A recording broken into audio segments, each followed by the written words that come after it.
ভালো মানের চারা দেখলেই বোঝা যায় যে এটা কোনটা ভালো মানের চারা।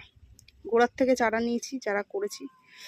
এটা এইভাবেও বসিয়ে দেওয়া যাবে যে কোনো ড্রামে সরাসরি, বা তোমরা যদি এই ধরনের কাটিং ব্যবহার করো, সেক্ষেত্রে তোমরা যদি গ্যাপটিং করতে চাও এই জাম্বুরেটে কাটিংয়ের সাথে ভিয়েতনাম কিং যে রিয়ার ভ্যারাইটিগুলো, সেক্ষেত্রে এই ধরনের কাটিং ব্যবহার করবে। এই ধরনের কুশি কখনোই তোমরা নেবে না। সাবধান হয়ে যাও যারা ড্রাগন গাছ কিনছো ছাদ বাগানে। এই ধরনের কুশিগুলো প্রচুর পরিমাণে বিক্রি করছে কিছু সেলাররা, একদম লো কোয়ালিটির ব্রাঞ্চ। এগুলো না আমি বস্তা ভরে রেখে দিয়েছি, এগুলো আমি কখনোই একটা কাউকে দিই না।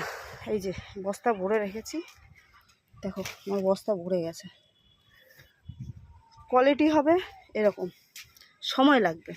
গোড়ার থেকে এই যে গোড়ার থেকে আমি চারা নিই সবসময়, ড্রাগন গাছের গোড়ার থেকে চারা নিই, সময় লাগে চারাগুলো তোমাদের হাতে দিতেও আমার সময় লাগে, তাই আমার চারা একটু অন্যরকম হয়। সবসময় বলি এই ধরনের চারা লাগালেই 1 বছরের মধ্যে কিন্তু ফল পাওয়া যায়।